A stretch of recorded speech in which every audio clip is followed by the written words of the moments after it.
Zanefangidi uPhumelo Bala eveza ngokusobala ukuthi-ke umkhonzile kakhulu uMthandeni. Uthi basuka kude benomthandeni, kanjalo nomthandeni uthi-ke uyazi ukuthi umkhonzile.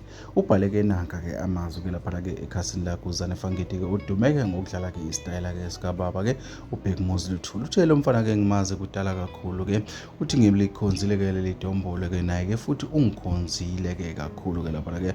Wasethi-ke uyazi-ke ukuthi-ke umthobisi sithola-ke lapha ngeyabayithanda-ke le ndaba-ke ngoba-ke nelanga labo selaphupha noma-ke seliphuphile, wafaka ama-emoji-ke ahlekayo.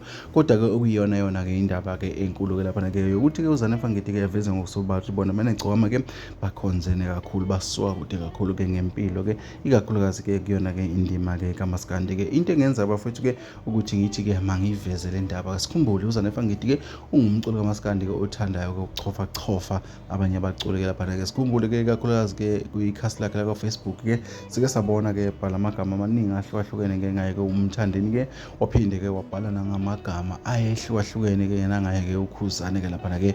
Kodwa-ke kuma-interview aseke wathole behlezi aveza ukuthi cha, akaxabene namuntu-ke laphana kusuke ancokola, kube yikho ukuthi-ke abalandeli-ke bathathe ngey'nhliziyo.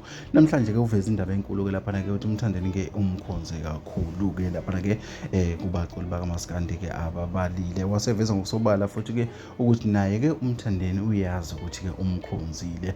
Wathi-ke intatheli-ke yephephandaba Ilanga ngeke-ke ayithande le ndaba yokuthi-ke yena ukhonze igcokama. Asazi-ke bafowethu uma kukanje, thina siyakuvezela-ke sikuthatha sikubeke njengoba kunjalo-ke, sikuthembisa ukuthi uma kukhona okunye-ke siyabuya.